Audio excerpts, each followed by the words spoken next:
പൊങ്കാല എന്ന് പറഞ്ഞാൽ എന്താ, നമ്മുടെ ഒരു അനുഭൂതി. അത് ദിവസങ്ങളാണ് ഇതിന്റെ ആഘോഷം. ഇവിടെ സിറ്റിക്കകത്തൊന്ന് ഇറങ്ങി നോക്കിയേ, ലക്ഷം ലക്ഷം ജനങ്ങള്, ലക്ഷമല്ല അതിൽ കൂടുതലുണ്ടാകും. എന്താ സന്തോഷമാണ്. സാധനങ്ങൾ വാങ്ങിക്കാൻ പോവുക, കാണുക, വരിക, ഒരു പൊങ്കാല ഇടുക. അത് ഭയങ്കര പറഞ്ഞറിയിക്കാൻ പറ്റത്തില്ല ആ ഒരു സന്തോഷം. ഞാനിപ്പോ ഏതാണ്ട് 16-17 വർഷം കൊണ്ട് പൊങ്കാല എടുത്തിട്ടുണ്ട്.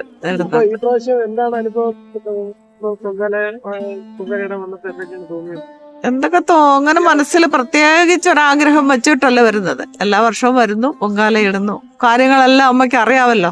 ഞാൻ അങ്ങനെ പറയും, എന്റെ കാര്യങ്ങളൊക്കെ അറിയാവല്ലോ അമ്മേ, അപ്പൊ അമ്മ അതിനുള്ള കാര്യങ്ങളൊക്കെ എനിക്ക് ചെയ്തു തരണം. അങ്ങനെ മാത്രമേ പ്രാർത്ഥിക്കുള്ളൂ.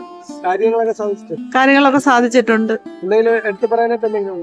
എടുത്തു പറയാനായിട്ട് ഒരുപാട് കാര്യങ്ങൾ ജീവിതത്തിൽ വഴിമുട്ടി നിന്ന അവസരത്തിലൊക്കെ രക്ഷയായിട്ട് അമ്മയുടെ അടുത്ത് പോകും, പ്രാർത്ഥിക്കും.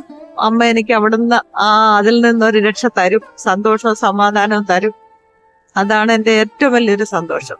അമ്മ കാണുന്നത് തന്നെ എന്റെ സന്തോഷമാണ്, ഏറ്റവും വലിയൊരു സന്തോഷമാണ് കാണുന്നത്.